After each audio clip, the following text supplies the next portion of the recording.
আরজিকর কাণ্ড নিয়ে প্রতিবাদ মিছিল গোয়ালপুকুরে। প্রতিবাদ মিছিলে উপস্থিত ছিলেন রাজ্যের মন্ত্রী গোলাম রাব্বানী, জেলা পরিষদের সহকারী সভাধিপতি গোলাম রাসুল, তৃণমূল ব্লক সভাপতি আহমেদ রেজা সহ একাধিক তৃণমূল নেতৃত্বরা। আমরা কোনো জায়গায় পাচ্ছি না, অত নিন্দিত ঘটনা। আজকে শুধু আমরা শুধু গোয়ালপুকুরে না, সারা পশ্চিম বাংলায় আজকে একটা ধিক্কার মিছিল বাইরে করেছি। আমরা শুধু এটা চাচ্ছি এখন যে আমাদের মুখ্যমন্ত্রী বলেছিলেন মাননীয় মমতা ব্যানার্জি যে সানডেতে রোববার দিন অবধি আমাদেরকে সুযোগ দেওয়া হোক যে আমরা মেন কালপ্রিটকে ধরে আমরা ফাঁসিতে দিই।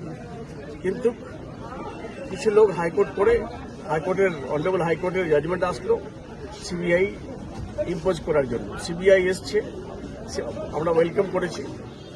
আর যে ঘটনাটা ঘটেছে এটা সারা পশ্চিমবাংলা শুধু না, সারা ভারত, সারা পৃথিবী এটা সেম করছে। এটা আপনার মর্মান্তিক ঘটনা, মানে শকিং ঘটনা বলেছে। এটা যে মেয়েটাকে রেপ করা হয়েছে, ধর্ষণ করা হয়েছে, সে মেয়েটার পক্ষে সারা ভারতবাসী, সারা পশ্চিমবাংলাবাসী আমরা সবাই আছি। কিন্তু প্রশ্ন এখানে হচ্ছে স্টেট গভর্নমেন্টকে যখন বাদ দেওয়া হলো, স্টেট গভর্নমেন্টের এজেন্সিকে, সিবিআই এসে সিবিআইকে আমরা অনার দিয়েছি। আমাদের দাবি একটাই, যারা ঘটনাতে জড়িত আছে তাদেরকে কমপক্ষে ফাঁসির সাজা হোক, তাড়াহুড়া ধরে ওদেরকে জেলে ঢোকানো হোক, আর ফাঁসির সাজা আমরা চাচ্ছি পুরো পশ্চিমবাংলা। প্রশ্ন হচ্ছে যে অপোজিশন বলছেন যে স্টেট গভর্নমেন্ট বা স্টেট যে তন্ত্র আছে প্রশাসনিক করা বিফল হয়ে যায়, তাই জন্য ওদের কাছ থেকে এগুলো আমরা নিতে হচ্ছে না। যারা এটা বলছে এটা ভুল বলছে।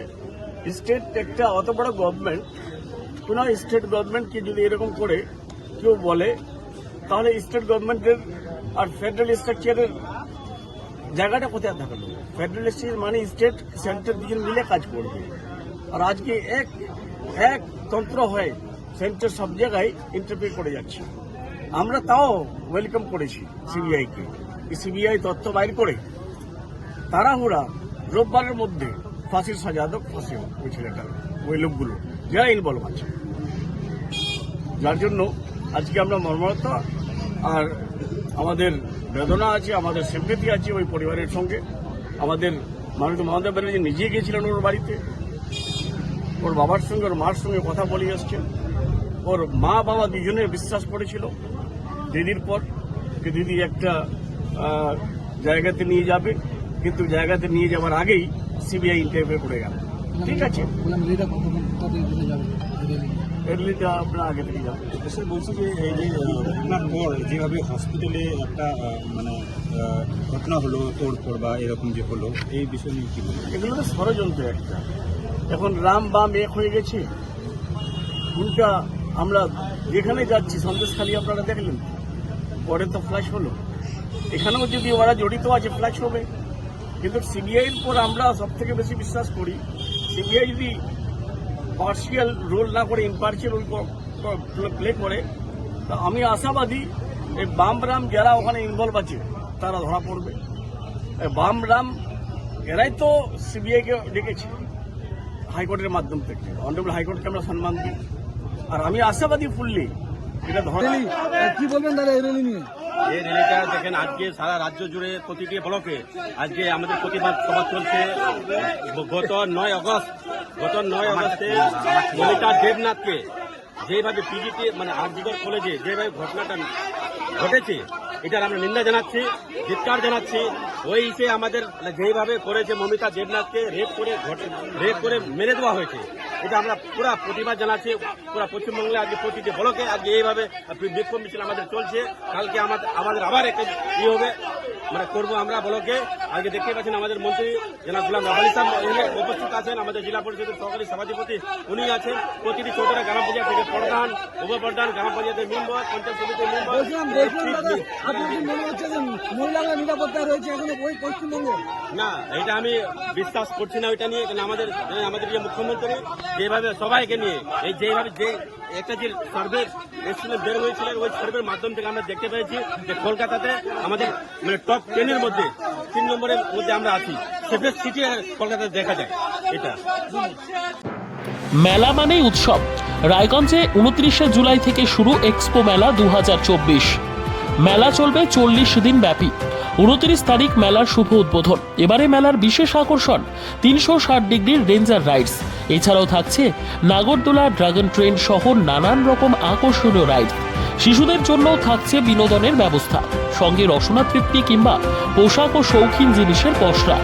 দেশের বিভিন্ন রাজ্যের শিল্পীদের শিল্প নৈপুণ্যে ভরা সামগ্রী পেয়ে যাবেন সুলভ মূল্যে আমাদের স্টল থেকে। প্রতিদিন বিকেল 4টে থেকে রাত 10টা পর্যন্ত খোলা থাকবে মেলা। স্থান রায়গঞ্জ স্টেডিয়াম, রায়গঞ্জ, উত্তর দিনাজপুর। মেলায় আসুন, মেলা উপভোগ করুন। আপনি কি জায়গা কিনতে চান? তাহলে আর চিন্তা নেই। 34 নম্বর জাতীয় সড়কের ধারে রায়গঞ্জের নট্টপাড়ায় ঠিক বিপরীতে নিউ উকিলপাড়ায় আজই সুলভ মূল্যে জায়গা কিনুন, গড়ে তুলুন নিজের স্বপ্নের ঘর। তাই আর অপেক্ষা না করে আজই চলে আসুন আমাদের এখানে, দেখে যান জায়গা। মন পছন্দের স্বপ্নের প্রাসাদ গড়ে তুলুন আপনার কেনা এই জায়গায়। তাই আজই যোগাযোগ করুন আমাদের সাথে। আমাদের ফোন নম্বর 8617827851, 6295828881, 8617033767। তাই আর দেরি নয়, আজই আসুন নিজের পছন্দের জায়গা কিনতে। বিয়ে হোক বা যে কোনো অনুষ্ঠান, ছেলেদের আধুনিক মানের পোশাকের বিপুল কালেকশন নিয়ে হাজির গোয়ালপুকুরের সরকার ড্রেসেস। ভালো ব্র্যান্ডের জামা কাপড় নিতে চান? তাহলে আর দেরি কিসের? এক্ষুনি চলে আসুন সরকার ড্রেসেসে। গোয়ালপুকুরের শাহাপুর বাজারে খুলে গেল সরকার ড্রেসেস। ব্র্যান্ডেড জিন্স প্যান্টে রয়েছে কালারের পুরো গ্যারান্টি। ব্র্যান্ডেড জিন্স প্যান্ট ছাড়াও রয়েছে শার্ট, টি শার্ট, পাঞ্জাবি, cargo jeans, cotton pant, half pant সহ যাবতীয় পোশাক থাকছে এখানে। সকল প্রকার কেনাকাটায় থাকছে আকর্ষণীয় উপহার। তাই আজই আসুন আমাদের প্রতিষ্ঠানে। আমাদের ঠিকানা সরকার ড্রেসেস, শাহাপুর বাজার, গোয়ালপুকুর, উত্তর দিনাজপুর।